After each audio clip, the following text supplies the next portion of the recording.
नमस्कार दोस्तों, आज हम आपको सुनाएंगे एक फ़्लाइट में हुई एक बहुत ही भयानक खौफनाक हादसे की कहानी। एक ऐसा हादसा जिसे याद करके आज भी उस फ्लाइट के पैसेंजर्स के रूह तक कांप जाते हैं। उन्हें अब भी यकीन नहीं होता कि वाकई में उनके साथ ऐसा कोई हादसा हुआ था। आज भी उनकी मानसिक स्थिति पूरी तरह से सही नहीं हुई है।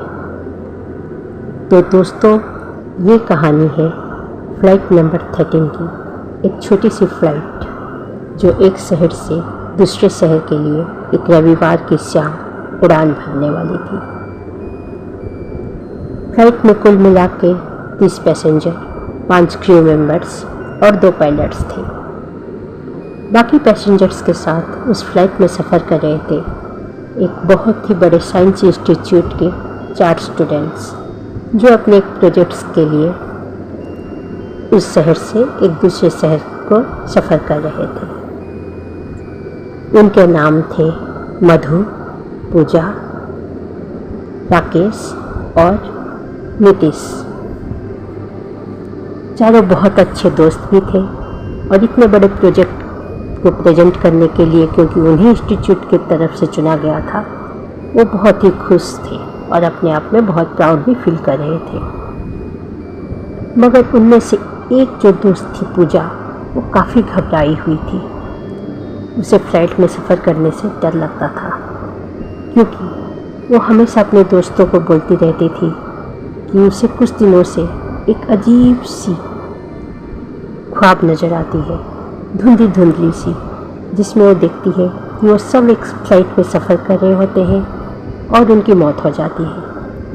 वो सारे क्योंकि साइंस के स्टूडेंट थे, अपनी सहेली पूजा के इस तरह की बातों पर वो हंसिया करते थे और उसकी मजाक भी उड़ाया करते थे। पूजा घबराई घबराई से उस दिन उनके साथ सफ़र कर रही थी। जब वो फ्लाइट में बैठने को गए तो पूजा अपने सीट की तरफ गई तो देखी उसके साइड वाले सीट पे एक लड़की बैठी हुई है, जो खिड़की से बाहर की तरफ देखी रही है और उसका चेहरा भी बाल से तकरीबन ढका हुआ है। और क्योंकि वो दूसरी तरफ खिड़की की तरफ देख रही थी, पूजा उसे ठीक से देख भी नहीं पाई और वो जाके अपने सीट पर बैठ गई। फिर थोड़ी देर बाद एक और पैसेंजर आए और पूजा को बोले, मैडम थोड़ा साइड दे दीजिए, मैं अपनी सीट पे जाऊं। पूजा थोड़ी सी हैरान होकर उनकी तरफ देखी और बोली, ये आप क्या बोल रहे हैं सर, आप देख नहीं रहे हैं वहाँ ऑलरेडी एक पैसेंजर बैठी हुई है। तो वो पैसेंजर थोड़ा हंस के पूजा की तरफ देखते हैं, बोलते हैं, क्या मैडम फ्लाइट अभी उड़ान भी नहीं भरी और आप लोगों का हंसी मजाक शुरू हो गया? लगता है स्टूडेंट्स हो, हंसी मजाक की आदत है, पर मैं थोड़ा सीरियस टाइप का आदमी हूँ, प्लीज़ थोड़ा साइड दे दीजिए, मैं अपनी सीट पे जाऊँ। पूजा तब थोड़ा गुस्से में उनको बोलती है, मैं मजाक कर रही हूँ और आपको ये पैसेंजर नहीं दिख रही? जैसे ही पूजा घूम कर देखती है तो साइड वाली सीट पे कोई नहीं बैठा होता है, वो तो खाली होती है। पूजा थोड़ा घबरा जाती है और बोलती है, अरे अभी तो यहाँ पर एक पैसेंजर बैठी थी, है ना राकेश?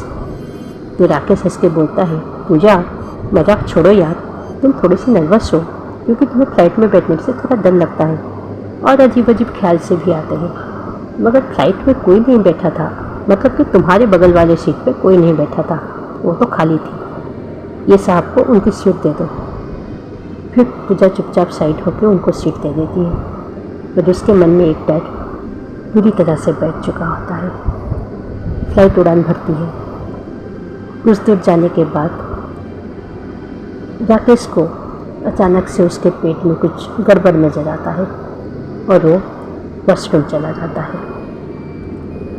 वॉशरूम में जाने के बाद अचानक राकेश देखता है कि वॉशरूम में पूरी तरह से अंधेरा है। वो लाइट चलाता है, वो लाइट नहीं चल रही होती। वो सोचता है, फ्लाइट की लाइट कैसे ख़राब हो सकती है? वो घूम के दरवाज़ा खोलने लगता है तो दरवाज़ा भी नहीं खुलता है। वो घबरा जाता है और जोर से बुलाता है, अरे कोई है, मदद करो। अंदर की लाइट भी नहीं चल रही है और ये दरवाज़ा भी जाम हो गया है। मगर बाहर से कोई उसे आवाज़ नहीं देता। तभी अचानक राकेश को किसी की अजीब सी हंसी उसका वॉशरूम के अंदर सुनाई देती है। राकेश घबरा के आसपास देखता है, पर अंधेरे में उसे कुछ नहीं दिखता। फिर उसे याद आता है, फ्लाइट में बैठते ही उसने भले ही अपने मोबाइल को एरोप्लेन मोड में कर दिया था, लेकिन उसका टॉर्च तो जल सकता है। ये सोच के राकेश मोबाइल निकाल के उसका टॉर्च जला लेता है और चारों तरफ देखने लगता है, मगर उसे आसपास कुछ भी नहीं दिखाई देता। फिर अचानक उसका नज़र सामने की मिरर पर पड़ती है, जिसमें उसे एक लड़की का साया नजर आता है। खून से लथपथ, बाल पूरे मुंह से ढके हुए, और लड़की अजीब सी तरह से आंख उठा के राकेश को देखती है। बालों के अंदर से उसकी जलती हुई आंखों को ही राकेश देख पाता है। वो जोर से चीखता है, पर उसकी चीख किसी को नहीं सुनाई देती, और दो नुकीले खौफनाक हाथ मिरर के अंदर से निकलते हैं और राकेश की गर्दन को पकड़ के उसे जोर से मिरर के अंदर खींच लेते हैं। काफ़ी देर हो जाती है। जब राकेश बाहर नहीं आता तो पूजा थोड़ा घबराती है। वो नीतीश से बोलती है, नीतीश क्या हुआ? राकेश कहाँ गए क्या इतनी देर तक? तुम जाके थोड़ा देखो। तभी मधु बोलती है, अरे पूजा तुम घबराओ मत, कॉम्प्लीमेंटरी ब्रेकफास्ट और लंच था फ्लाइट में, दोनों शायद एक साथ ही खा लिए हैं, पेट तो पक्का गड़बड़ है। तभी जनाब इतने देर तक वॉशरूम में जाके रुके हुए हैं, तुम घबराओ मत, मैं देख के आती हूँ। ये कह के मधु वॉशरूम की तरफ चली जाती है। वॉशरूम का दरवाज़ा खुला ही होता है। मधु अंदर की तरफ झांक के देखती है तो उसे कोई नहीं नज़र आता। वो सोचती है कि राकेश दूसरा वॉशरूम में तो नहीं चला गया, दूसरा वॉशरूम तो लेडीज़ का है, वो वहाँ पर क्यों जाएगा? ये सोचकर फिर भी वो लेडीज़ के वॉशरूम की तरफ जाती है। तभी अचानक वॉशरूम के दरवाजे के नीचे से उसे दो खून से सने हुए हाथ नजर आते हैं, मानो कोई हाथों के बल पर उल्टा खड़ा हुआ है। मधु घबरा जाती है और अच्छे से नीचे की तरफ देखती है तो उसे कोई हाथ नजर नहीं आता। फिर उसे सिर्फ उसकी ख्याल ही लगता है। वो क्योंकि साइंस की स्टूडेंट होती है, कुछ देर के लिए वो अपने आप को संभाल लेती है और अपने मन ही मन बोलती है, ये पूजा की वजह से ना मैं भी ऐसी वैसी चीज़ें इमेजिन करने लगी हूँ। फिर वो दरवाज़ा खोल कर अंदर जाती है तो अंदर उसे कुछ नहीं दिखाई देता। जैसे ही वो पलटती है उसे वही तो खून से सने हुए हाथ और एक उल्टा लटका हुआ साया नजर आता है। वो जोर से चीखती है पर उसकी चीख भी किसी को नहीं सुनाई देती, और वो दो हाथ पूरी तरह से उसे जकड़ते हुए सीधा वॉशरूम के अंदर घसीटते हुए ले जाते हैं और वॉशरूम का दरवाज़ा बंद हो जाता है। काफ़ी देर तक जब मधु भी वापस नहीं आती तो पूजा और घबरा जाती है। वो नीतीश से कहती है, देखो मैं बोल रही हूँ, राकेश और मधु दोनों ही अभी तक नहीं आए, क्या हो सकता है? हम क्रू मेंबर्स को बोले क्या? तब नीतीश हंसते हुए पूजा से कहती है, अरे ये दोनों का प्लान होगा, ये तुम्हें नहीं पता, दोनों के बीच अच्छी खासी चक्कर चल रही है, चले गए होंगे और फिर रोमांस में लग गए होंगे। इसीलिए तो जब तुमने मुझसे कहा कि जाके देखो राकेश कहाँ है, तो मधु अपने तरफ से निकल गई। पूजा फिर भी घबराती है और बोलती है, नहीं फिर तो मैं ही जाके देखती हूँ। पूजा पहले से ही घबराई होती है। इस पर नीतीश को भी अच्छा नहीं लगता। वो बोलता है, नहीं ठीक है, तुम्हारी तबीयत भी ऐसे ठीक नहीं लग रही, तुम बैठो, मैं जाके देख के आता हूँ। और नीतीश वॉशरूम की तरफ चला जाता है। पहले वो पहला वॉशरूम देखता है, उसके अंदर कोई नहीं होता। फिर वो दूसरा वॉशरूम देखता है, उसके अंदर भी कोई नहीं होता। अब उसे भी थोड़ी हैरानी होती है वो सोचता है अरे ये दोनों कहाँ चले गए, क्या कहीं पर छुप के रोमांस ही कर रहे होंगे। वो बस वॉशरूम से बाहर निकलने ही वाला होता है, उसे एक अजीब सी हंसी सुनाई देती है और बाथरूम का दरवाज़ा सट से बंद हो जाता है और बाथरूम के अंदर के लाइट बस ऑफ ऑन होने लगते हैं। नीतीश घबरा के बोलता है कौन है, कौन ये सब कर रहा है। तभी उसे एक अजीब सी हंसी सुनाई देती है। वो घबरा के चारों तरफ देखता है तो कोई नहीं होता। तभी उसे ऊपर से कुछ आवाज़ सुनाई देती है और उसके हाथ पे टप टप टप करके कुछ गिरने लगता है। ऑफ ऑन हो रही लाइट में जब नीतीश अपने हाथ की तरफ देखता है तो देखता है कि उसके हाथ में खून के बूंदे गिरे हुए हैं। वो घबरा के ऊपर देखता है तो देखता है हाथों के बल पर एक खौफनाक साया बाथरूम के छत पर लटका हुआ है और उसकी जलती हुई आंखें उसके तरफ देख रहे हैं।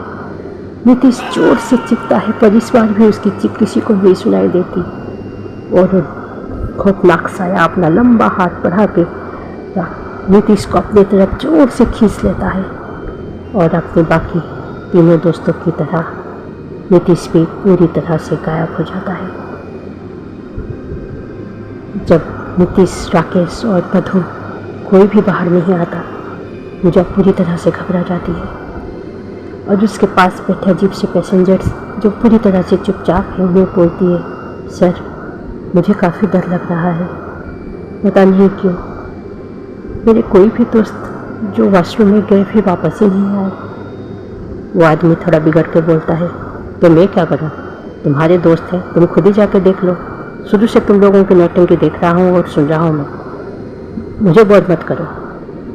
मुझे घबराई हुई धीरे से ऊपर उठती है तभी पूरी फ्लाइट के लाइट्स ऑफ ऑन होने लगते हैं। इस बार सब थोड़ा घबराने लगते हैं और बोलते हैं अरे ये क्या हो रहा है।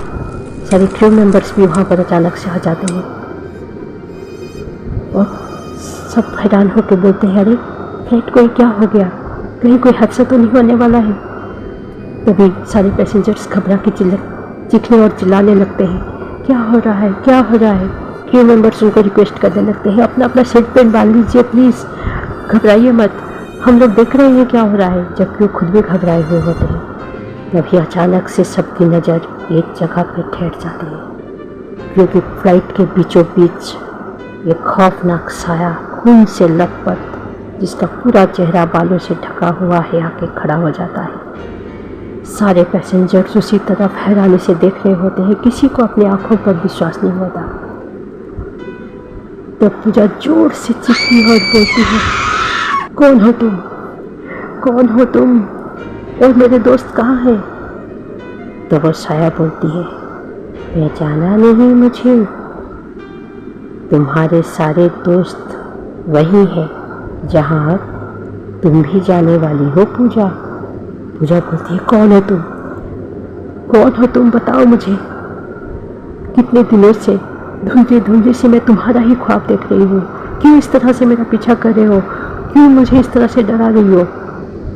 तो साया बोलता है याद करो पूजा, कुछ दिन पहले तुम और तुम्हारे दोस्त ऐसे ही एक प्रोजेक्ट ख़त्म करके जब एक शहर से वापस आ रहे थे, अपने ही धुन में मस्त थे, गाड़ी 100 की स्पीड में चला रहे थे और तभी तुम लोगों ने एक स्कूटी पे घर लौट रही मासूम सी लड़की को जोर से अपनी गाड़ी से धक्का दिया था।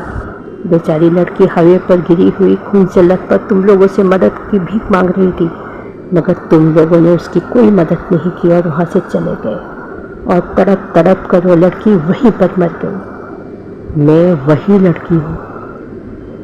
तो पूजा उसके सामने घुटने पर बैठ जाती है और हाथ जोड़ के बोलती है मुझे माफ़ कर दो, हम लोग बहुत घबरा गए थे, हम लोग स्टूडेंट्स से, साइंस के स्टूडेंट्स से, हमारे सामने हमारे ब्राइट फ्यूचर्स थे, हम लोग डर गए कि कहीं हम पुलिस केस में ना फंस जाए और हमारी पूरी कैरियर, पूरा फ्यूचर ना बर्बाद हो जाए। तब वो शाया बोलती है तुम्हारी फ्यूचर और कैरियर तुम लोगों के लिए एक लड़की की ज़िंदगी से ज़्यादा कीमती थी, अब ज़िंदगी की कीमत ज़िंदगी से ही चुकाना पड़ेगा। और वो साया अपना हाथ लंबा करके पूजा को अपने आगोश में ले लेती है और फ्लाइट की खिड़की से होते हुए जोर से बाहर निकल जाती है। और फिर अपने आप फ्लाइट के सारे लाइट्स ऑन हो जाते हैं, सब कुछ नॉर्मल हो जाता है, मानो यहाँ कुछ हुआ ही ना हो। सारे पैसेंजर्स बुक बन चुके होते हैं, क्रू मेंबर्स के मानो जिसमें कोई हरकत ही नहीं। खुशी को ये यकीन नहीं हो रहा है कि ये सब उनकी आंखों के सामने हो रहा था। आज भी वो पायलट्स नहीं बता पा रहे हैं कि उन्होंने कैसे उस फ्लाइट को लैंड किया, और वो सारे पैसेंजर्स आज भी इस सदमे में हैं कि सही में उनके साथ ऐसा कोई हादसा हुआ था या सिर्फ ये उनकी कोई ख्वाब थी। लेकिन वो 4 गायब हुए स्टूडेंट्स आज भी किसी को नहीं मिले। इसीलिए उस फ्लाइट में हुई इस हादसे पर यकीन करने के लिए सारे पैसेंजर्स मजबूर हैं। थैंक यू दोस्तों। अगर आपको हमारी कहानी पसंद आई तो प्लीज़ इसे लाइक कीजिए, और अगर अब तक आपने हमारे चैनल को सब्सक्राइब नहीं किया है तो प्लीज़ अभी सब्सक्राइब कर दीजिए। Thank you.